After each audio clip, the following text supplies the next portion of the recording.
That's one. Okay. Welcome back, everyone. Happy holidays. So, in this Tupperware box, I have power converters that I've harvested from stuff that stopped working, whether it is LED light bulbs or chargers and whatnot. Some of them are damaged and some of them are still good. So, I want to go through them, see what works, what doesn't, and if the stuff that doesn't work, to try and fix it. And I don't think I'm gonna include them all in one video. Maybe one or two in a single video or one per video. So it's going to be a multiple part series on taking a look at switching power supplies. Okay, so what basically happens is you provide them with the wall outlet voltage, 220 volts. From here, for example, you would provide it from here. This is the socket that would go into the wall. If you hear some ringing, that's because my little cat is playing around behind me. And this one, same story. This one tells you LED plus, LED minus, and the positive and negative are from here. And this is for a 12-volt charger. So what makes them switching mode power supplies is you can see all of them have a one or two small transformers. So there's a transformer there, over there, over there, and part of the circuit, it would have a part that would short it to ground in a certain way, that's via pulse width modulation, so that it coincides with letting in 220 volts in. It would rectify it, and then it would knock that voltage down through the transformer to about 20 volts and then regulate it even further. That's the basic principle of how they operate. And then you would have, for example, either an optocoupler for the higher voltage and the lower voltage isolation. You will have a bunch of capacitors to clean out the signal. So what I think we will do is we will take a look at each one and see if we need to fix any of the traces, if there's anything burnt in it. And then we can take a look at the oscilloscope waveform and see what's going on, what kind of output it provides for us. And maybe I can find something useful to do with them. We have 4, 5, 6. So let us first, which one should we take a look at? Let's say this one doesn't look that much fun. Looks normal. We'll take a look at this one first. Nice thing is that it has a USB output in it. Okay, let's do this one. I'm gonna put these back inside the Tupperware so they're out of the way. And the negative marking on it. I'm not sure if you'll be able to see it. There's a positive and a negative marking over here. So this is probably a bridge rectifier, and this is going to be the other half probably. We're gonna have the transformer, the switching transformer, a capacitor to clean it up, to capacitively couple them maybe, and then we're going to have this capacitor to clean it up before it goes to USB power. But I have, so this is going to positive, this is going to negative, and not with AC. This is going to positive. I'm going to secure this in a way, maybe. Now, leave that positive is this way. But I need to get the right USB, that's the right, see the output via USB. Okay, so this is the USB, which will plug in right here, and I'm going to get my voltmeter. Like that. Put this up to positive, and this to negative. Okay. That's it.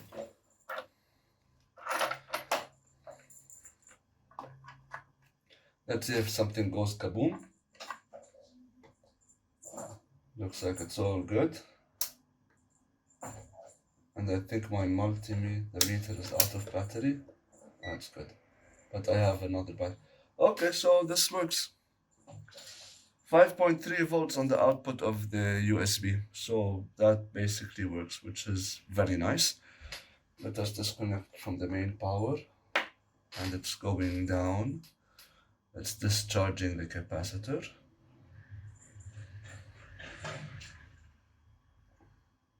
Okay, excellent.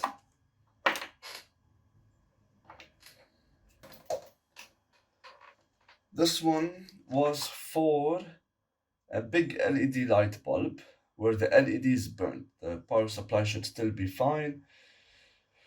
And let's see what we have on the back here.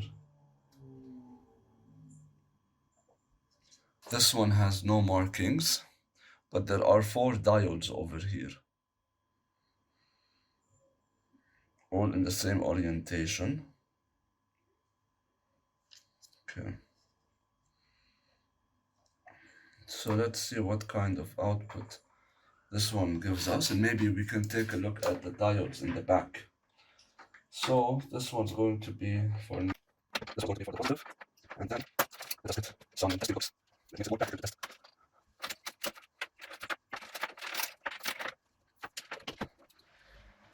Okay. This one's going to go to LED minus. This one's going to LED plus. Okay. Let's hook up the power. What do we have?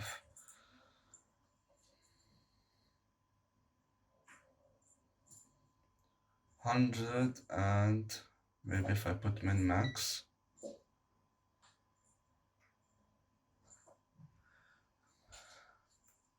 So it's as if it's charging something up,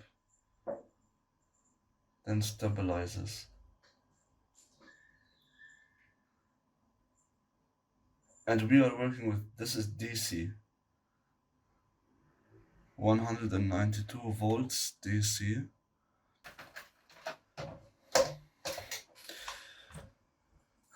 This driver was for, this was for an LED strip. This is positive and negative, and live and neutral are at the back here, but they need wires to be extended.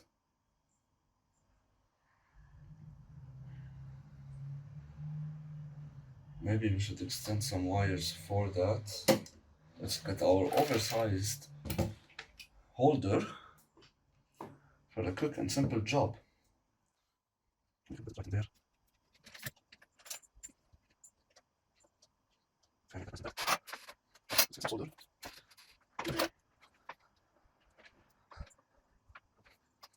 That might be a bit small, but that's going to be just fine. My solid blocks just like that, and we get some.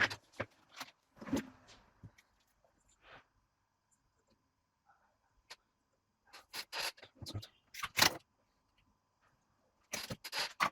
Let's prepare the live wire.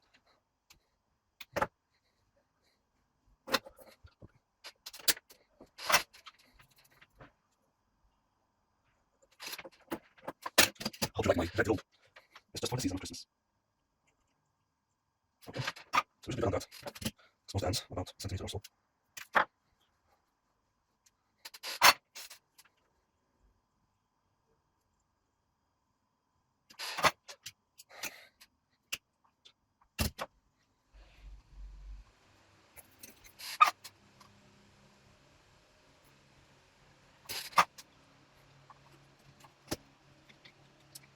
So it looks like I soldered this capacitor on when I was initially working on this a few years ago. Looks like I forgot to do this. Okay. Now these wires are still on. Okay. So I put it in here. But this is one module. And to be safe, I have to live power. So we do. We take our positive, negative, right here, and our positive, right here, and our voltage wires. So negative, positive. Let's see. I'm gonna put a max hold.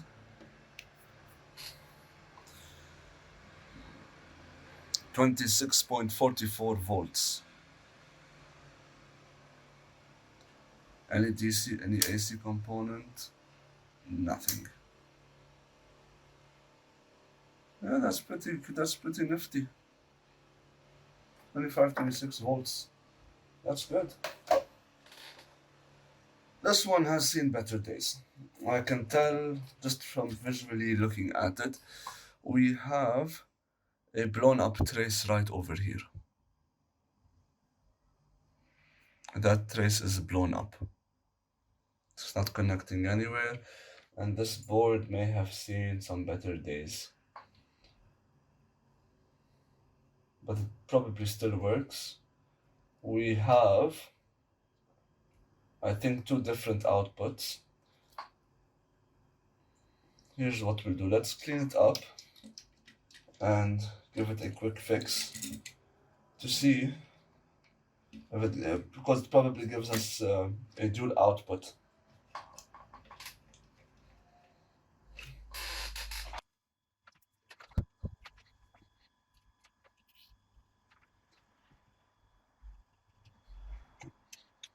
Now if I want to get a space, I'll put some solder over here. Okay. And I might have to take a tweezer and expose this a bit more.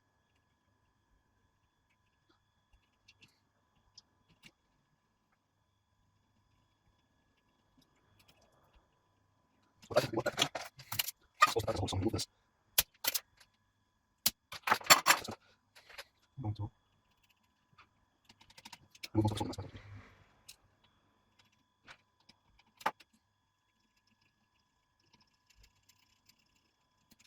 That's enough. Now let's find some wire. Let's find some wire to jump it. Maybe some of this, I guess. Or not this one. Some to be better. But don't insulate completely. It's better from a current point of view. That's the one.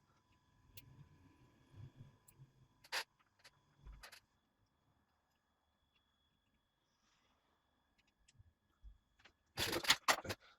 So we'll just like that. And I'm going to. And now we can turn this off. There we go. So all we did was add that jumper right there because that face was completely obliterated. Now what we can do is we can connect two wires.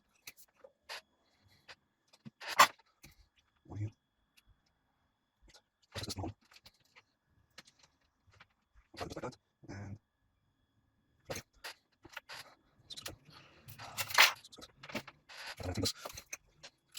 That part of the circuit is just being through surgery. So we need to make it easier for the circuit. Taking this wire. Sounds done. Should be good. That doesn't look bad, does it? I think we did a good job on this.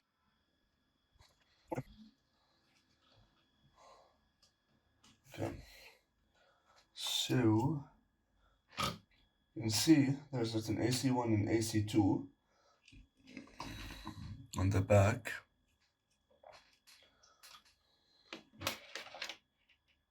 Move this wire over here. I'm going to connect that wire over there. Put these aside. These will be ready to be hooked up. And I am going to first look at out 1 and out 2 and see what they provide me with, but while also keeping out 3 and out 4 away from one another. So let's see.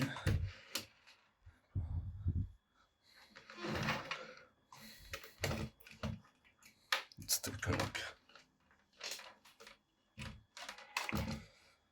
Voltage. That's one. Ooh. Yep. Something was definitely not healthy.